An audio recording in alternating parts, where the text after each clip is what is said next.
back, everybody. Guess who's back? Shady.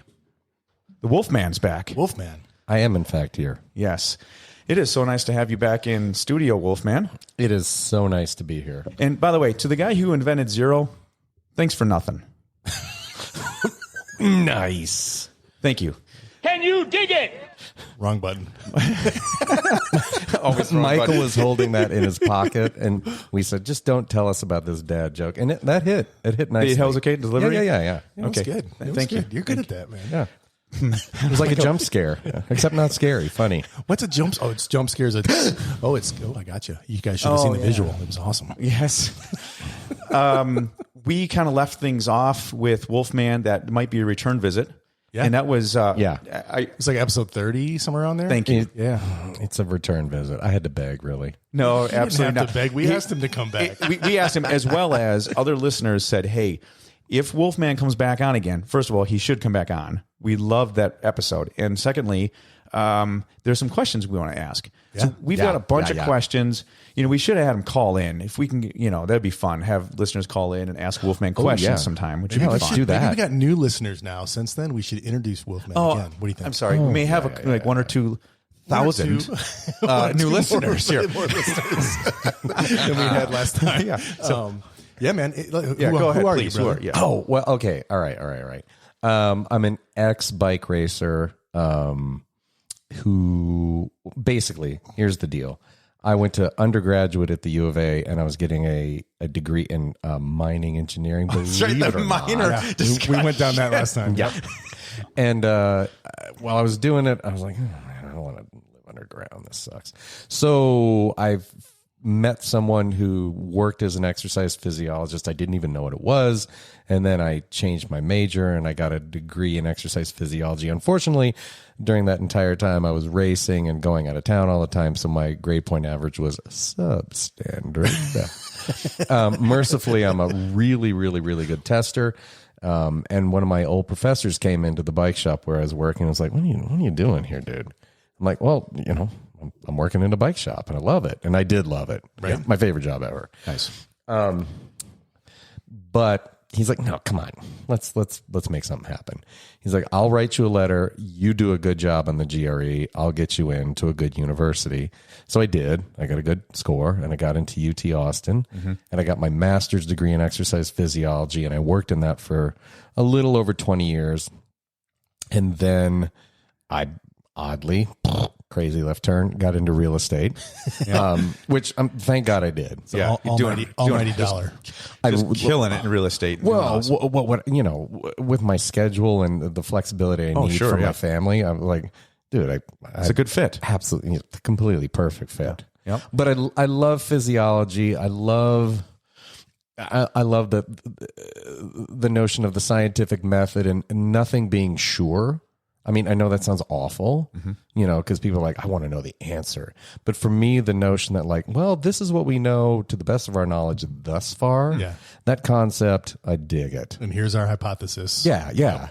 And the whole like, you know, qualifying everything is like, questions. well, you know, I don't know for sure, but I mean, I think this is what we know. You know, just leaving it open for things to change and get modified and get better. Yep. I think that's the greatest thing. Well, that's awesome, and it helps. I wish I was smart. You know what I mean? So on some of these, Shut the front listeners, door. By the way, he's very smart. Michael Festerling, I'm he's a smart man. not on your level. So again, as you know, we're going to ask some challenging questions of the Wolfman. We always do. Yes, we do. Not to stump me because I don't think he can be stumped, but he's going to give us the high level. And then he's going to also kind of maybe dumb it down to what grade did we say? Yeah, it was like third grade. And I kept like hammering him last time on pragmatic. Oh my God, since you did that? Yes. Oh my God. Okay. So I have to write all of the descriptions of the houses that I sell with my boss. You did not use the word pragmatic in a house description, did you? Oh my God. I used the word cerulean the other day. Oh wow. That's what that meant. Cerulean. Yeah. Huh. And my boss is like, Andrew, son of a biscuit maker, cut that shit out. Fifth grade, man. Yeah, fifth grade. Okay, so it comes back practically here again in real estate. I would say my vocabulary makes me appear smarter than I am. No, okay, disagree. I know many people who, but your vocabulary is from Latin to English. It's Well, that's just the plants. scientific names of plants. This is true. He remembers them like, going out of style. Okay, so we are going to talk about questions on physiology, maybe some bike mechanics related to that. And then because I would trust my mom and dad to look for a house with you. And because you're a subject matter expert in this area, I would like to know about bicycles and maybe real estate and communities. Yep. So those kind of 3 areas. Does that sound good? Yeah, that sounds great. Okay. So first one, Josh, do you mind kicking it off? Yeah, your great question no problem, on the problem. the VO2. Yeah. Okay. So VO2 max, we touched on it briefly in the last one. Yep. And I've got like a really specific reason for asking, so I'm going to kind of give you the backstory as to why. Well, listeners, I need you to know that even if Josh had not trained one iota from my last visit to this current visit, his relative VO2 has increased drastically because there's a lot less man sitting in that chair. Better living through chemistry. Anyways, it's awesome, Josh. Thank you. Appreciate that. You're welcome. Okay. So VO2 max. Well, first of all, why don't you explain to our listeners what it is? Okay. So VO2 max is the maximal volume of oxygen that your body can consume per minute. So VO2 max is just, there's a thing called absolute VO2 max and a thing called relative VO2 max. So if you want to think about absolute VO2 max, you want to think about a guy named Ghana. Don't know him. He is the time trial mutant from hell. Okay. Who is on the Ineos team. He's on a road team, and he's a big boy. Probably 6'2", 6'3", which, I know that's not a huge person. It's a big cyclist. It's a big cyclist. And if you just look at the absolute horsepower that this creature can create, he just produces an inordinate amount of horsepower. Now, if he has to go uphill for a long period of time, that's a bummer because he's got to drag that bulk up there. Yep. But that is VO2 max. Then there's a thing called relative VO2 max, which is how much horsepower can you make divided by how much you weigh. Okay. And that's where the little teeny guys, do really, really well. You guys know Tom Pidcock, right? Yeah, he's the current world champion I think so. in cross country. Yeah. Little teeny tiny man from Great Britain who also rides road bikes, and he does not have a huge absolute VO2 max, But relative. but relative to how much carcass he is dragging around, it's dumb. So the relative is what really is the Climbing. Climbing. Okay. Whereas absolute is just Horsepower. down a flat straight road. So because this is the oxygen version of like power to weight ratio. yeah, basically. exactly. Because here's the thing, Josh is a substantially bigger human than I am. I would ride a 53 centimeter bike and you would ride a 61, right? However, if you put us in a wind tunnel, our frontal area and our wind drag is not that different. Really? No. So I wouldn't have guessed that. your horsepower on the flat where weight means nothing gives you a huge advantage. Yeah. And so it's like, if you've ever ridden road bikes and tried to draft off of a tandem, that's a nightmare. Because it's two people putting the force into the pedals of one bike. Yeah. Oh, got you. And if you come out of that draft, you're gone. Yeah. So the draft, you just get sucked behind. you're like, that happens. What up? I regret nothing. So, whereas like a little Tom Pidcock on the flat, I mean, this Ghana guy I was talking about could just ride him off his wheel. But they go up a hill and suddenly Tom Pidcock's in the driver's seat. Oh, that makes sense. So those are the two differences. And, VO2 max is, I think we talked about this last time, it has nothing to do with how big your muscles are. Right. It has to do with how much blood the left ventricle of your heart can pump to the muscles per minute and how good the muscles are at sucking it out when it gets there. And imagine it has something with your lungs too, and how much it's nothing to do with your nothing. lungs. It's the pump of the blood, left ventricle. I always think about the lungs as we talked about this last time. They're sort of analogous to testicles. You have two. Hang on, let me just visualize. Yeah. I got it. You have two for a reason. If one goes down, you're still operational. Okay. Gotcha. Lungs are the same thing. Mm-hmm. You've got so much excess lung capacity that, most people could, lose a lobe or two and hardly notice in day-to-day living. Interesting. So it's the lungs are not the issue unless there's something wrong with them. Right. It is how good does that left ventricle pump blood to the muscles, and how good are the muscles at sucking that oxygen out per second or per minute or whatever time you want to. Okay, so how is VO2 max scientifically calculated? Like, what's the best way to determine what your VO2 max is? Well, it's super easy. It's insanely easy. But I mean, the machines are expensive and stupid.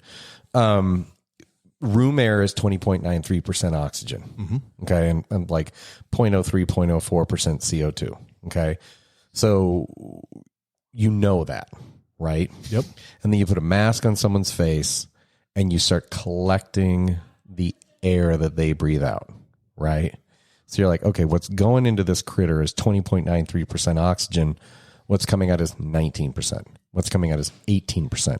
What's coming out is 17%. Consumption of oxygen. Yep, exactly. So you're literally just looking at what's going in, what's coming out. Oh. So here's my question. Since I've started dropping pounds, my watch has been giving me warnings that so I wear an Apple Watch. Oh yeah, right on. Yeah, that my cardiovascular fitness is dangerously low. Right? Oh God. And so I'm like, what the hell? How is this possible? I'm riding my bike, I'm exercising, I'm losing weight. Why is my watch telling me that my cardiovascular fitness is dangerously low? And so I go and I research like how it's doing it, and it's got some type of calculation that's taking my average heart rate, my resting heart rate, my max heart rate, and it's backing into somehow the VO2 max. And apparently all of the smart like gizmos. Is your weight in there? It is. I don't think it's my weight's in there, but I don't think the weight is in this calculation. Wow. And is it the correct weight? Yeah. Okay. Oh, here's one thing that may be happening. One of the things that does happen, and you'll see this with athletic people, cardiovascularly athletic people, is they are more and more likely to have heart arrhythmias. Okay. Because one of the things that happens is you work out more and more and more, you have more and more vagal tone. So what's vagal tone? So, okay, if you ever want to feel vagal tone happen. I want to feel vagal tone. I've always wanted to feel vagal tone. Get a big bowl of ice water. Uh-huh. Put on your heart rate monitor. Like, okay, 60. Nice. Boom. Plunge your face into that ice water. Okay. And just sit there like 10 seconds. You don't have to sit there for long. Come up. Look at your heart rate monitor. It'll be like 30. It slows it down? Slows it down. That's vagal tone. That's vagal. That's the vagus nerve. When people who, people who love yoga, and they're like, oh man, yoga centers me. It's amazing. My chakras are aligned. Yeah, this guy right here. Yeah, chakra, yes. All that breathing control that they make you do in the yoga class stimulates the vagus nerve. Okay. And what it does is it ever so slightly, not in a bad way, reduces oxygen to the brain just a little. And what it does is it slows everything down and makes you feel mellow. Okay. So the Apple Watch, I suspect, is noticing like, okay, I got this dude, here was the original numbers. I used to see his heart rate get up to here. Now it only gets up to here because you have increased vagal tone. And it thinks something's wrong. And there's nothing wrong with that. Okay. If anything, as you exercise more and more, the maximal heart rate goes down a little bit. Yeah. Okay. So cool. I'm going to go research that some more, see if that's potential. How can I increase, or how can anybody increase their VO2 max? VO2 max is it's the opposite of like the CrossFit ideal. You're like, go, go, go, go, go, go, go, you're gonna die, you're gonna die, go, go, go, go, go, go, go, you're gonna die, you're gonna die. You know, It's like my marriage. yeah, exactly. That's like the fifth marriage joke we've had on this. Keep going. VO2 max is about, I'm gonna make a stinker of an effort. I'm gonna make a 2, maybe 5 minute effort, somewhere in that zone. Right. And what I'm not gonna do is take an inadequate rest. I'm going to take a super adequate rest. I'm going to chill, and I'm just going to pedal at a mellow pace for, let's say you do a 2-minute interval. Right. You want at least 5 minutes. You want to fully recover, because what you want to do is you want to push the pumping capacity of that left ventricle on the next interval as hard as you can. Okay. Whereas if you're doing something hard, taking an inadequate rest, doing something hard and taking inadequate rest, what you're trying to do is you're trying to mess with the biochemical makeup of the leg. Right. You know, and that's more lactate threshold. Yep. Whereas VO2 max is literally like, how much blood can that left ventricle squeeze out per beat? Okay. So longer, What they call ejection fraction. So 2+ minute intervals. Yep. At go crush it. Barfy and then- intervals. Yep. And then 5 minutes. but a long rest between them. you want to recover. fully feel like, Good. I got it. Cool. Yeah. Last episode, we talked about the lactate threshold. Lactate threshold, right? Yep. So this is, like you mentioned, different than that. This is the And it's blood pumping oxygen, it's part of a levels. periodized program. You know, when I was always making up programs for people, my thought was, and you know, I could have been wrong, but it made sense to me, was like, hey, let's first of all do some base mileage. You know, not a ton, because most people don't have the time and the patience for Probably. it. Do you know what he's talking about? Base So mileage? was that what you mentioned last time? The base you just ride for 5-6 hours, and you said that was a really good training. You can get so stunningly fit on Just long rides, chill. rides with a buddy. That's what I'm doing on my On your gravel bike. now. Yeah. Yeah, just I mean, like my heart doesn't get above zone 2. Like I'm just Really? Have you ever seen Lachlan Morton? No. Lachlan Morton is a pro who rides for EF Education First, Teebka, or whatever. I can't remember the name of the team has changed, but they realized his media value to the team was not in riding the Tour de France or riding the Tour of Italy. Yeah. It was in him doing these absolute buck wild nut job endurance races. You know, so he did this ride where he went to, I think he went from Jeannegroots, Scotland, all the way down to the southern tip of the UK. Oh wow, that's a long ride. And he just rode and rode and rode. And you know, if you ever see these documentaries about him, he's like, I'm starting to see things. I've been up too long. Mm-hmm. I'm starting to hallucinate. I'm gonna lie down on the side of the road with like a plastic tarp, and then he wakes up and does it again. Wow. And he just keeps shattering records because he's taking world tour cyclist fitness into the realm of ultra endurance. Yeah, and in doing so, he can't kill it.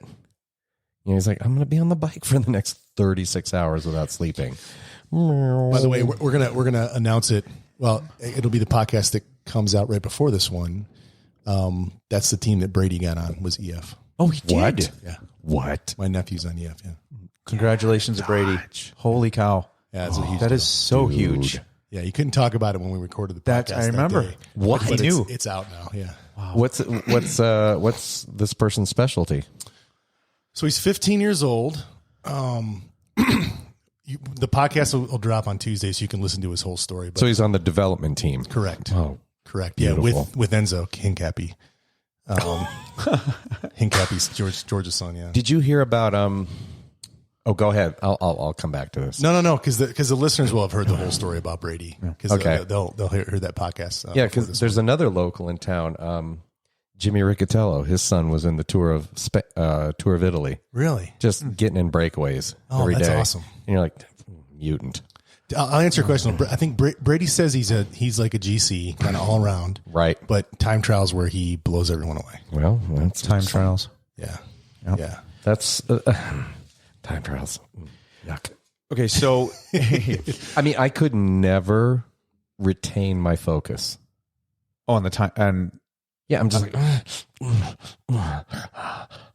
and then I start thinking about something else. I'm like, Andrew, can you stay on topic for a second here and finish this stupid thing? Meanwhile, some giant dump truck of an individual would just like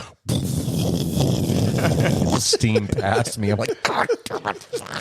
all right, so speaking. Just final question on VO2 Max. yeah. Yeah, please. We can put a bow on it. Yeah. It's worth it for me. Oh to my spend God. some time. It is how big is the engine? Is it a V6? Is it a V8? Is it a V12? That's it. And that's where the mutants in the world are the mutants. I mean, Michael and I talked about this. I don't know if you've ever seen that documentary about the Rwandan cyclists. No. Oh, man. Jeez. Dude, you watch some weird shit. Just for the record. I do. Yes. Whew. You don't even want to know. That's a different podcast. That's the other.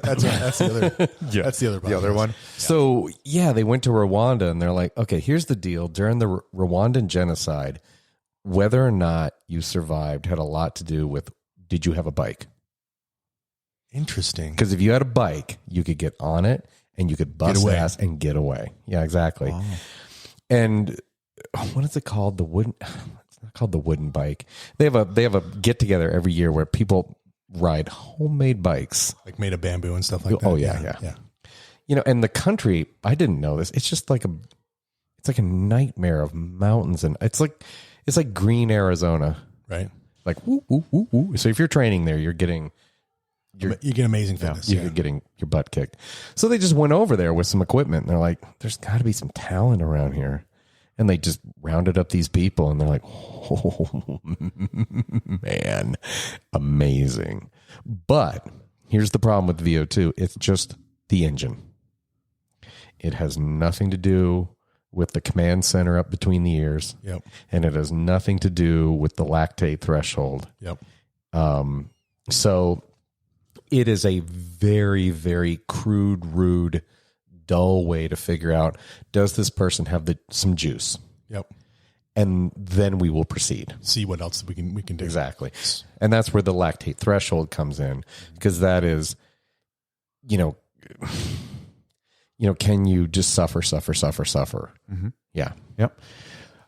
So kind of related to this on the training piece is Josh had asked a question when we had Troy Jacobson on, I don't know, a few months back.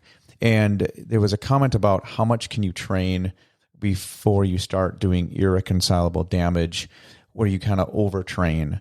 And as an athlete, I forget how you asked him, but as an athlete, performing that level, you really need to push the envelope, right? Mm-hmm. And so as a physiologist in your experience and as a bike racer yourself, like what is the balance so that because when you're younger, you don't look ahead. You don't have the perspective, right? Yeah. As age. No, but even when you're younger, I mean, I specifically remember, like I had some, I don't know how this happened, but I had some time off. How did this happen? I can't remember. Anyway, but I'm like, this is it. I got some time off. Mm-hmm. I'm going to crush myself. I'm going to crush myself. I'm going to do a 600-mile week. Oh, Jesus. And I just did. So I'd go out on the morning ride, and I had a great time. And then I would just like, okay, well, I got to get in my mind. And then I think I capped the week with, I don't know if you guys have ever done this. I rode from the university all the way to the top of Mount Lemon. Wow. And then I went all the way to the top of Mount Lemon, so beyond the ski station, and then back down, and then I rode around for a while. And by the end of that, I was just like, I was dropping things. I knew I was tired because I just started dropping, like literally. Like your water bottle. Like, oh shit! Oh my! Why is that fork on the ground? I was like, okay, this is what it truly means to be tired. Mm-hmm. And the next week was awful. I mean, I couldn't ride my way out of a paper bag. So I'm an inherently lazy person. So I'm like, oh, take it easy. And then about 2 to 3 weeks later, I was like, oh no, watch me go. So your body recovered and it was stronger. Oh, dude. But because of my laziness, I had not the wisdom, just the, I don't know what you would call it. Just happened. I just took it easy enough that despite the fact that I had trained really hard and was actually worse off than when I started, I gave myself enough time to recover that I recovered in a better place. Okay. So, and that's the key. I mean, once things get, and that's where the mental part comes in, because when you get, what's the word I'm looking for? When you get neurotic about it, where it's got to be like this and it's got to be like this, and I wrote this down in my planner and the training's going to be like this, and you do it regardless of the feedback from your body, that's where people fall apart. Because if you are chronically glycogen depleted day after day because you're trying to cut weight, because you're trying to go nuts, that's where you end up immunocompromised, and that's where you end up in situations where Mark Cavendish ended up in, where you get Epstein-Barr, and then before you know it, you've got a season that's gone. So like, what if you do 400, 500, 600 miles every week, week after week after week after week after week? You don't have a job. You don't have a job. No. You don't have a job. There are people who are like that. Chris Horner. Have you ever seen his podcast? No. He's got amazing hands. I see his podcast, and he always like gesticulates with his hands. George Costanza? No. He's got like cool hands. Oh, okay. You have like a hand fetish. I think. Yeah, I do. I've never actually heard someone say that before. Like guitar people. Yeah. You're like, I wish I was That makes Jimmy. I sense. could like wrap my whole hand around the neck and whatever. Okay. But he was a mutant. I mean, he was like this 600-700 mile week dude. That was the way he trained. But on the flip side of that, Oscar Freire, he was the world champion, I think, 3 times. Never went on a ride that was over 3 hours. Huh. And he won the world champ. And keep in mind, Michael, the world championship in road cycling is usually 265 kilometers. And how long does that take? Oh, 6.5 hours. And he trained for 3 hours. Yeah. Not more than. Yeah. Huh. He's like, I'm gonna do 3 hour training rides max, and then I'll slip into the season, get my ass handed to me, and then I'll be awesome. So is one of those worse off than the other long term, or? Yes, absolutely. The huge mileage, I think, is awful. I always think about who's the swimmer that was world famous? No, not Michael Phelps. Before that, Mark Spitz. Okay. Yeah. I don't know many swimmers, to be honest, but he was the first. 8 Olympic golds or something like that. Don't even know who he is. So yeah, I think so. Total cuckoo. Anyway, he got on the Olympic team, and the Olympic coach is like, "Hey, you're going to do this." He's like, "Wrong. I'm going to do half of what you want me to." And then he went on to win however many gold medals he won. So quality is much more important than quantity. Quality over quantity. Yeah, I think quantity works for people who have the ability to deal with it, but that's rare. Okay. And then, so going back to what Josh was talking about, like pragmatic and for our listeners. So for listeners, I would say quality is everything. And then your recovery time. So if you do go for a long, like you said, you killed yourself that week, the recovery time gave your body the chance versus, like you said, depleting that glycogen. What my body did is it said, is this the new normal? He's lost his damn mind. Okay, I need to make this change, this change, this change, this change, this change, this change. And I think we talked about this last time. There was this guy who we used to use as a subject in our studies at the University of Austin. Okay. And he wasn't fast. He just loved riding bikes, and he would just go on these mega rides. And we finally did a study where we were doing muscle biopsies, which, gross.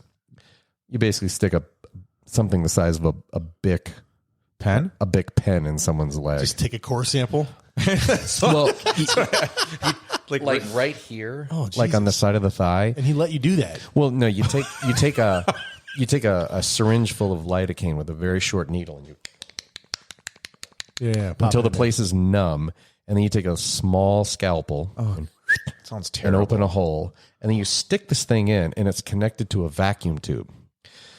So I don't know how to. Is this the stuff? Was this the mining class or is this your Right, exactly. It's a mining glass. So there's a hole on the side of this big pen, and you turn on the vacuum tube, and it sucks up the? it sucks up a little piece of muscle, and then you push a plunger, and it whips it off, and then you pull the thing out, and you got to get that thing in liquid nitrogen within, I think, 4 seconds, or everything's done. Dead. Yeah. So it's like if you're going to do that to a subject, you are ready. on the ball. Done. Wow. Thank you so much. And what we found is this weird thing, because we were across the hall from like a lab that did a lot of diabetes research. And if you look at normal people, they have a certain amount of fat in the muscle. Okay. Okay. If you look at people who do a lot of long rides, they have a lot more fat in the muscle. I would have thought the opposite. I know. That's why science is cool, because half of it's counterintuitive. So what the body does is it's like, look, okay, Puts the fuel where the muscles need it. exactly. The body's like, he's going to do this all the time. And I could ship fat from his love handles to his calf, or I could just put the fat in the calf. So the body just makes that adjustment over time with the training regimen schedule as needed. Absolutely. That is so cool. And that's where things get really odd, because, people are like, oh, I want to take these antioxidants and like improve my recovery and stuff. And it's like, that's cool. But the more and more you facilitate and help yourself feel better, the less stressful it is, unless your body makes an adaptation. So if you're like, the benefit of the training, you're losing the benefit, basically. yeah, the stress is what induces the positive. annoying. It's such a weird yin yang thing. And that's where some of these pro cyclists were doing like inside workouts on really nice trainers, but in heated rooms. To induce the suffering. Suffrage. Awful. Like the worst. So speaking of overtraining and suffering, I think we put a time. We put a bow on that one. Okay, yeah, it's good. Okay, so one of our listeners, I can't remember if it was on a ride. They said, "Hey, if Wolfman comes on again, can you please ask him about gerbils?" Okay, and this is, I don't know if that's a real name, so I apologize if it's not. Can we just say bush babies? He's going to explain what a gerbil is first. Okay, This is in a medical sense. this is all right. So Pygmy lemurs? yes. No. So he's read everything. So he's on a long ride, super long ride, Yeah. and he just fatigued out, whatever, and he had what he said was like gerbils crawling underneath his skin and his veins, and he couldn't get them to calm down, and he laid there and just had he called them gerbils. So what is that, and he wanted to know what that is, how can he prevent them and recover from them? So the way a muscle fundamentally contracts, which I don't know, to me is just absolutely buck wild. You've got this thing called actin and myosin. Okay, On a micro level. So you form this myosin cross bridge, and it pulls this actin fiber past it, and the muscle gets shorter. And that's what contracts the muscle. Yeah, exactly. And that whole thing is to use that word, potentiated. Yes. That whole thing is made possible by the influx and efflux of calcium. So you're like, okay, calcium allows this to happen, and then we pull the calcium out, and you've also got this thing called calmodulin, which actually like bonds the calcium to make your muscle think that there's not the calcium there, so it can relax for a second. There's calcium. And if you futz with that enough, the muscle is not responding to your whims. And so you end up with what's called a tetanic muscle contraction. So the muscle's like, I'm on. And from personal experience, when I'm very cramp prone. So if I start training again, you'll see me doing things like taking vitamin E and taking magnesium. And the reason is because I think we talked about this last time. I'm a world-class sweater. We did. Yeah. Yes. Like a 2 liter an hour. Yep. Like stupid. Right. Yep. So if you get your electrolytes screwy enough, that whole thing gets upset and you end up with a tetanic muscle contraction. And when I'm starting to get it, it feels like, and I can see it. You know when you feel something, you can see it? Where you're like, oh, like in my calf, it feels like this branched tree of, I don't know if I know what you're talking of about. electricity and like, oh, okay, it's not a full cramp yet, but it's coming. Yeah. I mean, I've had some of those things in the bedroom where like you can feel it, but you can't see it, but you can see it in your mind. Is that what we're talking about? Yes, exactly. Exactly. Yes, I'm feeling a tetanic contraction where it's most important. Sorry. This muscle will not relent. So basically what happens is the muscle is turning on and contracting in a way that your normal neurological input is not able to say, okay, turn it off. It's just on. And if you're lean enough, you can see it. Oh, okay. He's pretty lean. Propagate across the flesh. You know, and that's what I had a race once. I'll never forget this. It was hotter than it was another damn race. You guys have probably never heard of this. I don't even know if it exists anymore. It was an early season race in Yuma where you went across the dam. So you would actually go into California and come back over the dam. It was cool. It was awesome, man. Yeah. Anyway, I was dating a woman at the time. I'm like, okay, listen, here's what you do. I'm going to come up this hill. Okay. And what I need you to do is I need you to hand me this water bottle on lap 2. Because by then it's going to be pretty ugly. So I'm coming up the hill. And she took one look at this group of cyclists coming at her. Like full bore. Scared the crap out of her. Dropped the bottle, ran. Oh, no. I'm like, oh, no. And I was thirsty when I got there. And I had a whole nother 20 miles to go. I was like, is it just water or was there electrolytes in there? no, too? there's electrolytes in that bad boy. Yeah.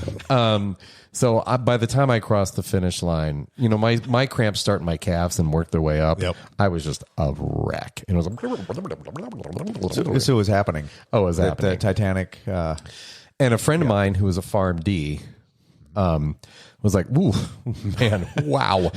Okay, I need you to take, 1,000, or how many IUs of..." He told me basically, take this much magnesium, take this much vitamin E, take and drink this much water, and you're going to be fine. Because it was a stage race, because I had to race the next day. Oh. And so I did, and I did okay. Nice. But if you're lean enough that you can see your muscles and they're doing that tetanic muscle that's what that is. That cramping, you can see that, and it looks like something's crawling around under your skin. Okay. So how can people prevent that from happening? Just have your girlfriend make sure. Don't drop the water bottle. Don't drop the water bottle. Is that it? Water bottle. Date a different girl. I mean, that's where the Gatorade stuff kind of is annoying. If you're working that hard, water's not going to do it. You're going to need something that's got some salt in it. Okay. You're going to need to eat something that's got some salt in it. Ham sandwich. Amen, brother. He said that in the last podcast. Oh, that's what. Oh, very good. Good reference. Excellent. Even at like, good God, Costco's even got it, like that liquid IV stuff. Talked about that in the last podcast too. Yeah, I mean, it's actually salty enough that it doesn't taste great. That's perfect. But you're not a fan of Gatorade.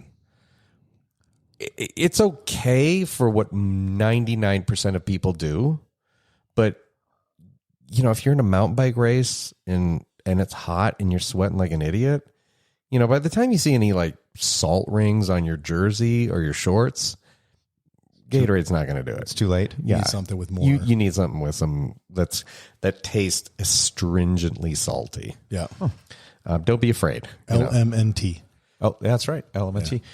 Okay, so speaking of things we talked about a lot last podcast was the cadence of pedaling. Oh yeah. And so Josh, How you is it? you started So I told you at that point I'd gone to one from 175s to 170s. Yeah. Since then I've gone from 170s to 165s. Yes. So on my what we call it down country, but cross country bike. Yeah. And I have a 165. On my downhill bike I have a 165. I just Wow. got a new gravel bike and it's 170. Okay. And it feels like I'm like going like this. Long It's- strokes. Yeah, oh totally. God, it's too much. So my question is, I've definitely quickened my cadence significantly. Good for you. Probably around 90 now as an average, where I was Nice. probably 60 to 70 was my average. And for before. off road, that's huge. yeah. Yeah. So my question is going shorter crank okay? Yeah. Is that a good way to do that? And then And it buys you more ground clearance. it buys me more, which is another reason why we did it, is because when we talked about this last time, lower bottom brackets, we're getting more pedal strikes, and I've had a couple gnarly crashes from pedal strikes. But my second part of the question is should I, am I hurting myself by having bikes with different crank arm lengths? No, because think about it. Are you wearing the same shoes on your gravel bike and your No, no? We're talking about 5 millimeters. 5 millimeters. And different shoes it's crazy. Yeah. That's a good point. I didn't think about that. Like, it's really not, there's probably 5 millimeters of difference in the shoes that I'm wearing. No, but cycling is about an accumulation of effects. Okay. It's only 5 millimeters, but how many times in a ride does that thing go around? A lot. Yeah. So is it helping me by having different crank arms? Yeah, absolutely. That's why Leonard Zinn, the guy who, have you heard of that guy? I don't think so. He's a famous. You could fill a book with the things he knows that we don't, or just the names of the volume just of- the names of the people he knows that we don't know. He's a famous bike maker, like a one-off bike maker, but he's also 6'6". Okay. So he's like, look, you know what? They don't make stuff for me. So he started making his own cranks. And then he realized, like, there's a whole world of people out there who are not between 5'8" and 6'1". Yeah. And so he started making, he's like, I'll make you a crank that's 180 millimeters. I'll make you a crank that's 145. Whatever you want. Yeah, exactly.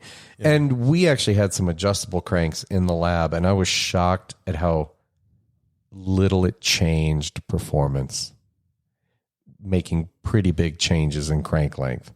So if you can get comfortable on a pair of 165s, please feel free. Yeah, it helps me keep. Well, it forces me to keep to run a easier gear to pedal. Yep. And to pedal faster. Yeah, which is easier on your knees, and it's going to put much more load on the cardiovascular system, which again gets back to this idea of like, what am I doing to make my VO2 better? Right.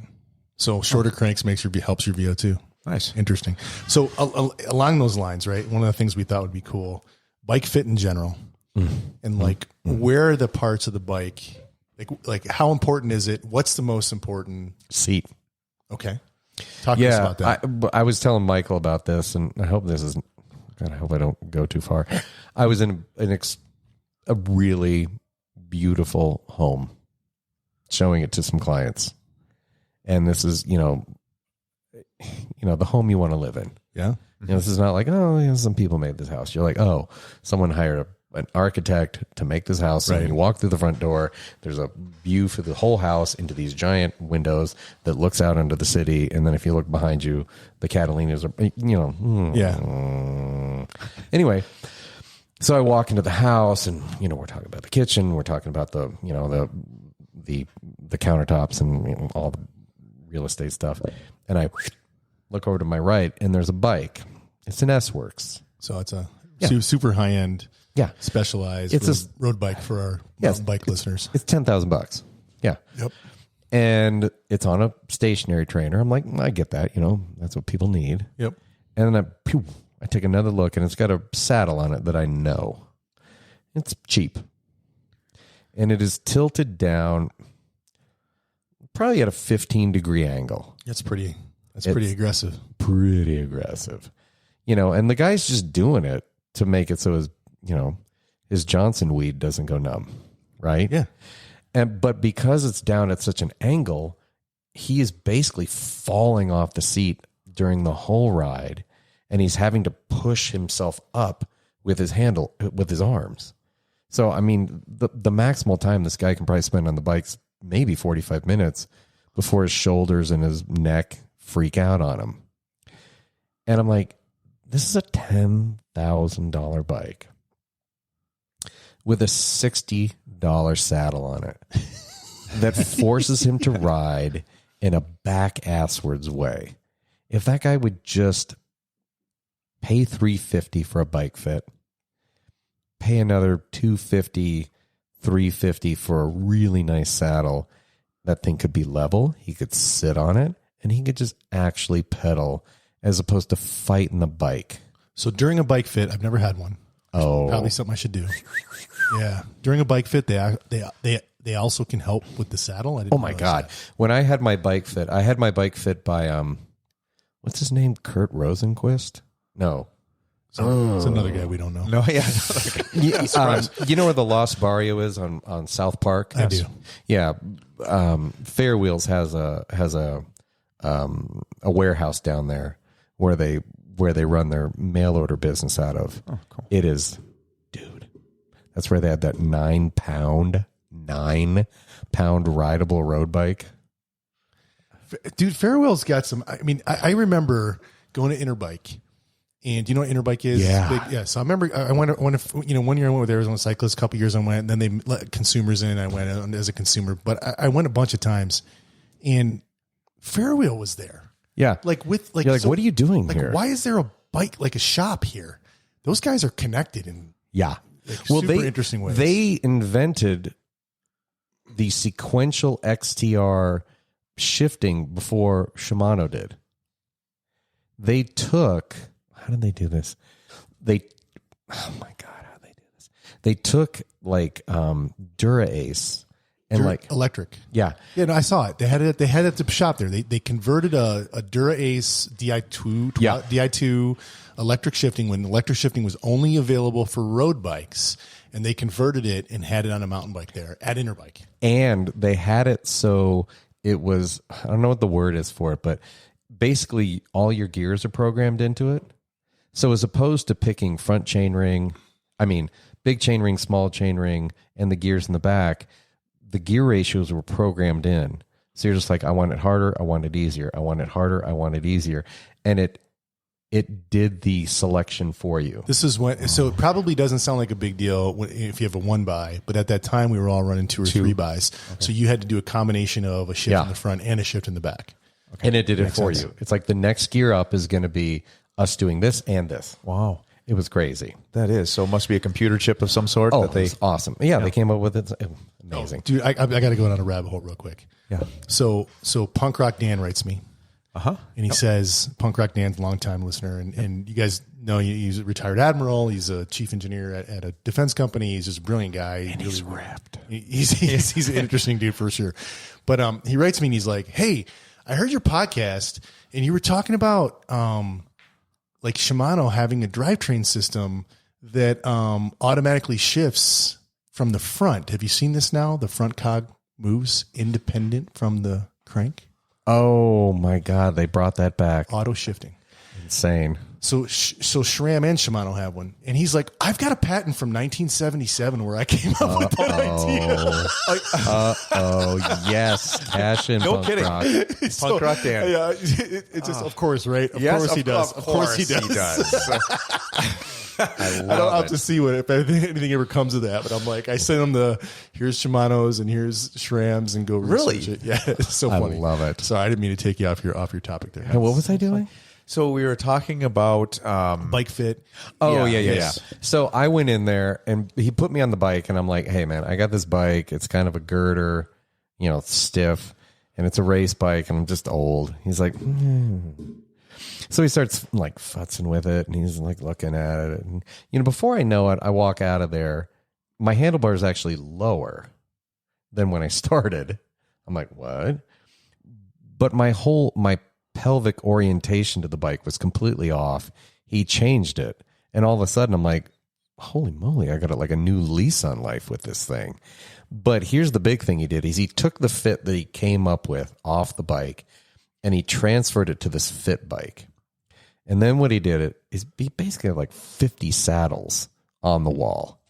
He's like, and he could put a saddle on the bike and then like flick a switch and lock it into place. And then I would say yay or nay. So I'd sit down, pedal back. Oh, God, no. Click, boom, tang, pop. New saddle. And we literally went through 40 saddles, like in rapid fire. And I couldn't see them. So I couldn't make... your biases. My biases no confirmation were out bias. the door. Yeah. And then when we were done, he's like, here's the 3 you loved. I'm like, get out of Dodge. It wasn't what you expected. Huffy, mongoose, and Schwinn. Yeah, exactly. They were rounded. I thought for sure I needed a flat saddle. And what I picked was the roundest saddles out there. Really? Yeah, I was like, what? And the one I loved the most was the Brooks saddle with the carbon rails made out of that recycled weird material. Like Brooks with like the leather wrap? But no, they make one that's like $350. It's okay. Dumb. Of course, my ass would choose the most expensive saddle there. But it's made of this recycled rubber. They put little tacks in all the cheap ones. So No, not that one. This one hurts my grundle. So yeah, and I just was, and then I realized there's like the physique saddle that I ended up with because it was the cheapest was the last one I would have picked. Interesting. Yeah. So all of a sudden I was like, oh, and what was interesting is he taped me. Like he took film of me. He's like, look what's going on here. Look at your leg. I'm like, oh, well, that would explain why I always wear the logo off the right side of the saddle, but it never wears off the left. Oh, no kidding. Yeah. He's like, and suddenly I'm symmetrical. God damn it. I got to get a bike fit. Yeah. But the problem is you're like $350. Are you serious? But when you do it, you're like, oh. And once you have it, you can quantify it and you can transfer it from bike to bike to bike. That was my question. Bike. Do you take one bike and do you have to wait till you find that one bike? Yeah. But you can actually transfer it over. If Josh went, he would take the gravel bike in, get it fit, and then do an approximation on the mountain bike. Yeah, it's absolutely. Of course, the roadie would say, "Bring your closest to a road bike." That's a very good point. That's a very good point. I'll probably bring the mountain bike in and then approximate. I would bring both. Bring both? Yeah, because that's the thing. I mean, like what I said to you before we started. I'm like, hey, how do you like the gravel bike? Because you have so much more to do with your hands. Yeah. And you said, well, I'm a mountain biker, so I just put my hands in one place. Yeah, and that's the difference. So. Yeah, but a bike fit, I can't. I just keep telling people get a bike fit. So how does one go about getting a bike fit? Do you call just different local bike shops and say, hey, do you do bike fits? Kurt Rosenquist is the guy's name. Kurt Rosenquist. Okay, dang it. Yeah, he's great. He's a fun. I mean, he's just an interesting individual. He's the first time I met him, he was out on a long road ride on a fixed gear. Okay, I was like, oh, okay. Weirdo. And is this the guy who did the bike fit for you? Yeah. He's still doing it, you think? God, I would think so. He's a ninja. Okay. He's one of it's like, I can't see real well. Like I wear some pretty thick glasses. And every time I go in to see an ophthalmologist or an optometrist, I'm always like, you're wearing glasses. They're like, I would never get LASIK. And they have like an old school sort of vibe to them. Yeah. Oh, and he's the same thing. Nice. I'm like, what bike do you ride? He's like, oh, I ride a 1972 Cinelli. I'm like, of course you do. It's perfectly fit though. Yes, it's perfectly fit. How are we doing on time? Yeah, we're good. Okay. So are we good on the bike fit? So get a bike fit. Yeah. Get a bike fit. In general, get a bike fit. Yeah, but the other thing. Saddle most important thing. Saddle's the most important thing. Handlebars are important. Right. Everyone chintzes on bar tape. Don't. Get expensive ass bar tape because that's where you interface with the bike. Right. And rubber. Buy expensive rubber. Don't buy cheap tires. Tires. Okay. Yeah, get good rubber. Get the widest rubber you can. Oh, God. And don't be chintzy on the bike pump either. Get a nice bike pump so you can. Josh likes a good bike pump. I've got a lot of bike pumps. Yeah, so you can get that air pressure right. Because I always think of it in a road sense, but you go to a cyclocross event or an off-road event. People's tire pressures are just, it's like top secret, Yeah. It's a big deal. Yeah, it's like, my front tire's 28 and my rear's 32. And you're like, what, really? Yeah. But that's the difference. It's a big deal. Yeah. Silka. Everyone's got to get a Silka.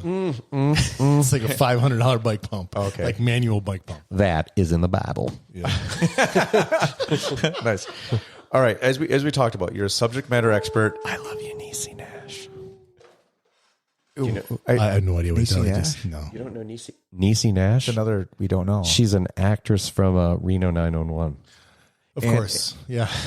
Is there like any, where does it end? You don't know Reno 911? I know Reno I know. 911. Okay. I'm just trying to figure out where you end.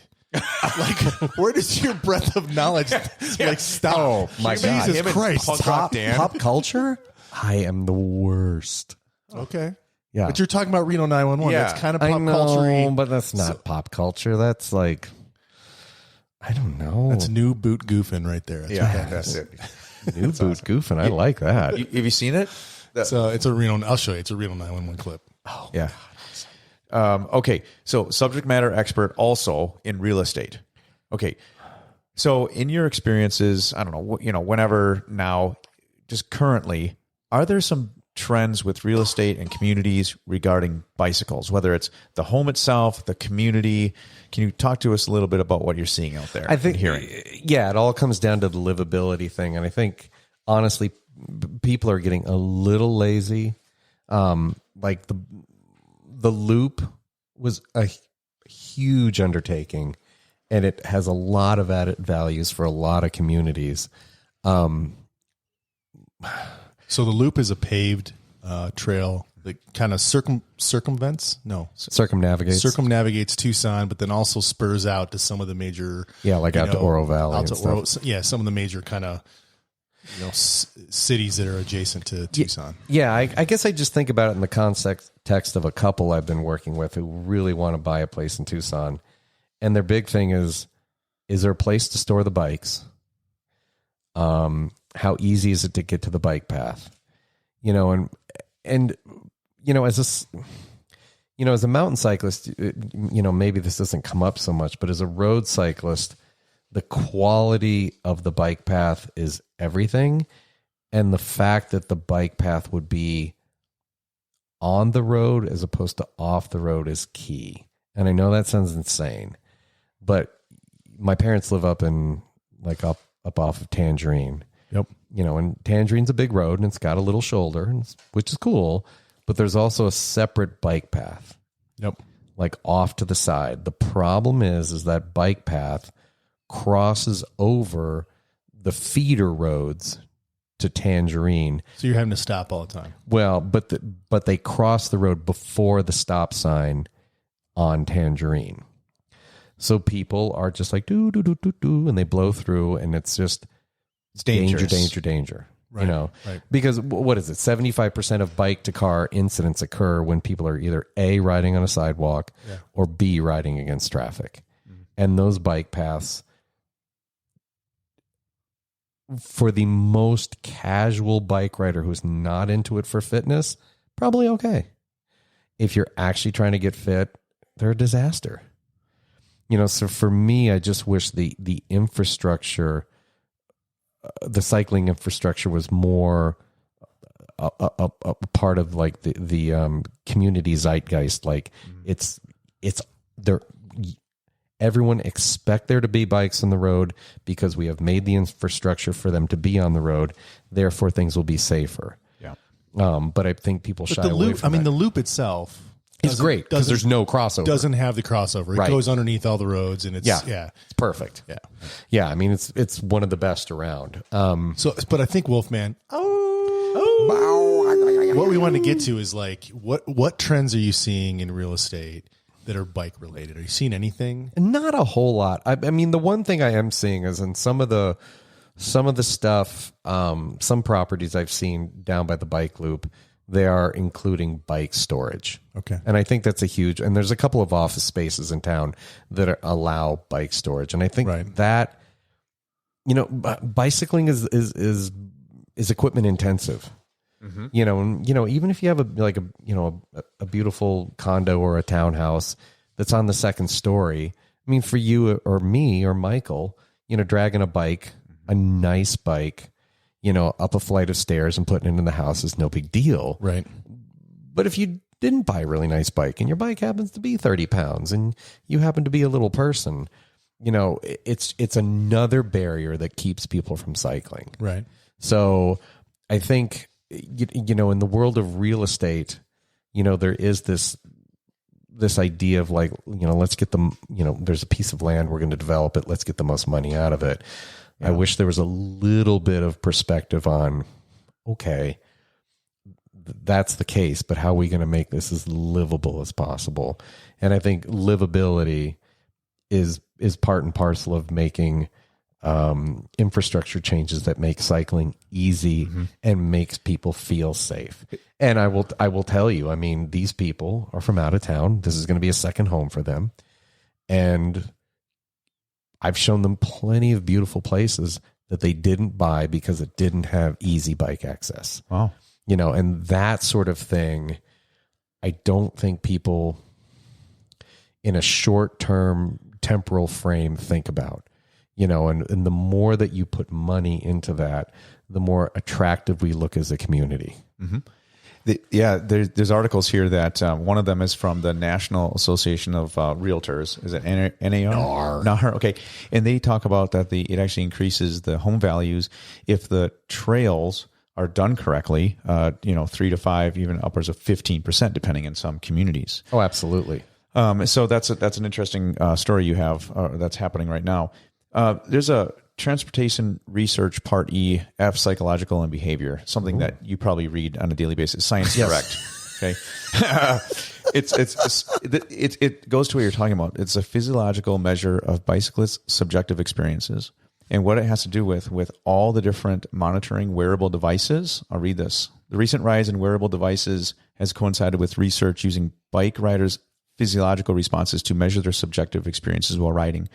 So what it talks about here is they can look at the wearable device, and they're looking further into the subjective nature of this and the danger associated with it. So if they're on a bike path that has a lot of traffic, that they can actually see that on the wearable device, possibly. Oh, yeah. Potentially. And so that goes to what you're saying is the safe paths, like we have the loop that doesn't have the cross traffic in that. Well, and you got to remember, most people who are riding, you've seen them, they're not out there to, like, I want my VO2 up. No, right. They're on e-bikes. They're on e-bikes, and they want to enjoy themselves, and they want to have a good time, and they want to feel the wind in their hair. Nice. And get a little bit of fitness. Yep. So for them, if you're working really hard, it's like when I was racing bikes. I would hang out with these people, and they're like, "Oh man, I'm going to take a bunch of caffeine before we do this race." And the caffeine they would take if you were just sitting around the house you would climb the walls. Yeah. But because you were putting that much energy into the event, all you noticed was like, I feel great. How much caffeine can you take before it's dangerous? Oh, depends on the person. Mm-hmm. There's a 5-point scale on caffeine sensitivity. I can't remember it. I saw it. Of course there is. Yeah.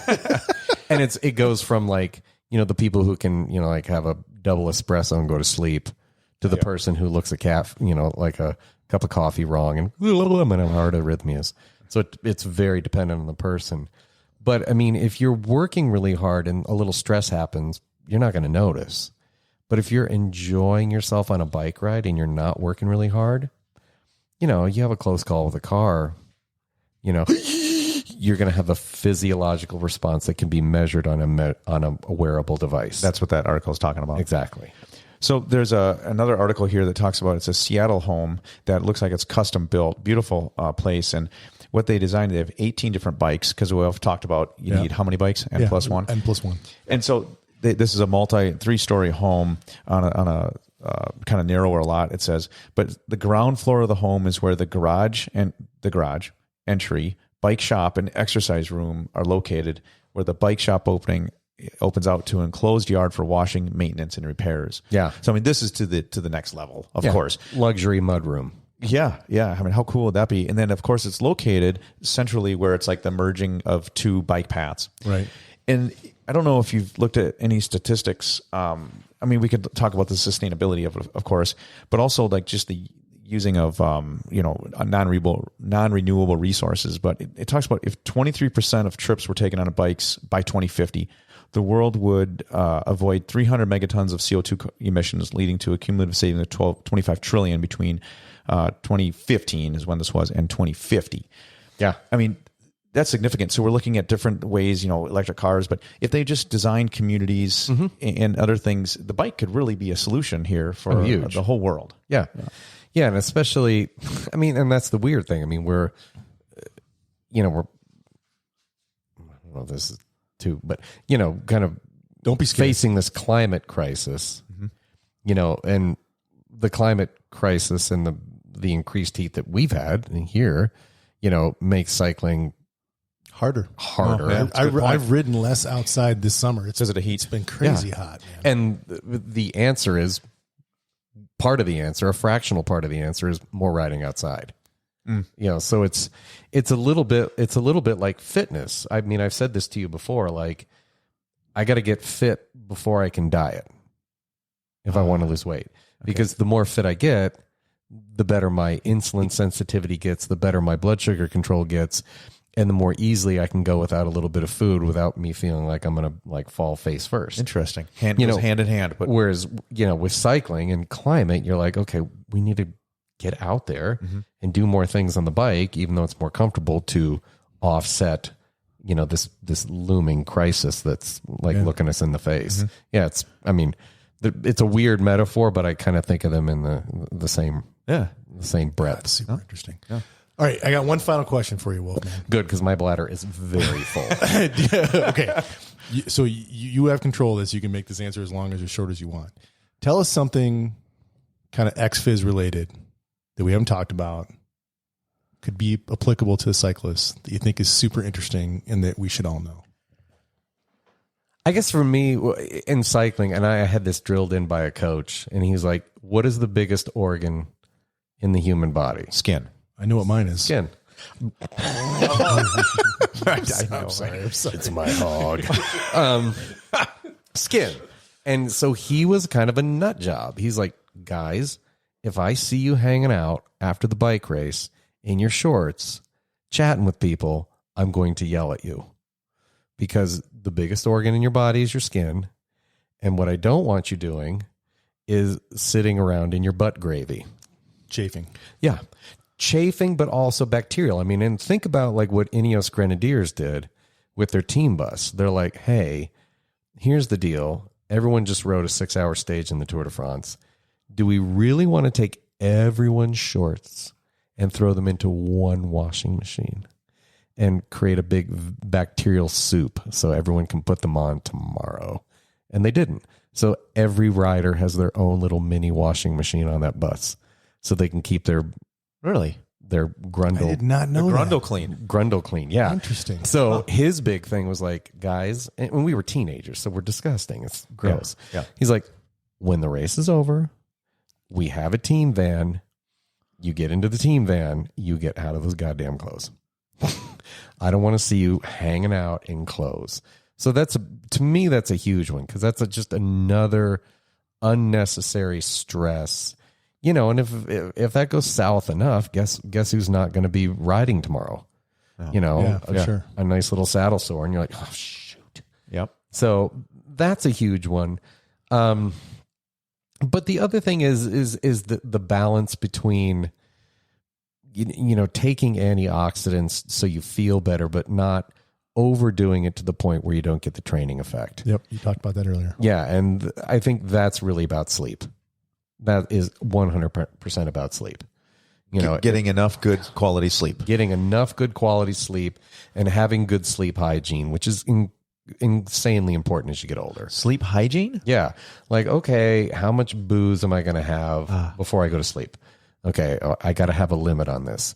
Okay, when am I going to start dimming the lights before I go to sleep to reduce the blue light infiltration? Yeah. Do I need a pair of glasses that actually have blue light blocking on them so I can start to secrete melatonin so I can sleep in a reasonable fashion? Do I have enough airflow in the room, or is the temperature low enough that my core temperature can drop so I can get beyond stage 2 sleep and actually get into deep sleep? Yep. No. You know, and this is why I'm such an evangelist for the notion of sleep studies, especially for men in our age bracket. Oh, wow. You know, I'm like, I don't, my husband snores a little bit. I'm like, get that son of a bitch a sleep study. God damn it. I've done one. They want me to go back. I'm like, it was awful. Have you done one? I've done one. It's awful. I've done 2. It's awful. Yeah. Big old bundle of wires. There's like 1,000 wires hooked into you, man. How do you sleep with that? Not well. Yeah. But I will tell you, they sent me home with my CPAP. I'm like, God damn, you want to feel unsexy, go home with the CPAP. So I go home, I'm like, son of a bitch. So I fill up the water reservoir, I put the thing on my head. First night, struggle bus. Waking up over and over again. Yeah. Second night, a little better. Third night, I'll never forget. Game changer. Put the thing on.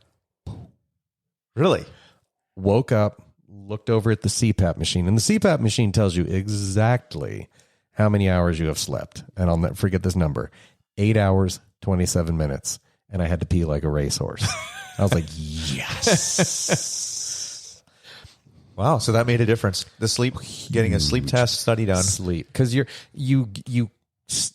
statistically get less and less and less deep sleep as you age. Oh, I didn't know that. So at some point, we don't die when we're 35, 40 anymore. We're going to live a long time. So at some point, you have to take the bull by the horns and be like, I need to get a grip on my sleep hygiene and make this happen. All right. So don't chill in your dirty camis. Nope. Okay. What was the second one? This was make yourself feel better. Take the antioxidants. Oh, yeah. Antioxidants. Yeah. Careful about Not too much. The stress is what helps your body change and you get the benefit. So of the don't try to training. fix everything. And then look after your sleep hygiene. You got it. Nice. Dude, thank you so much for coming on. Dude, it was a pleasure. No.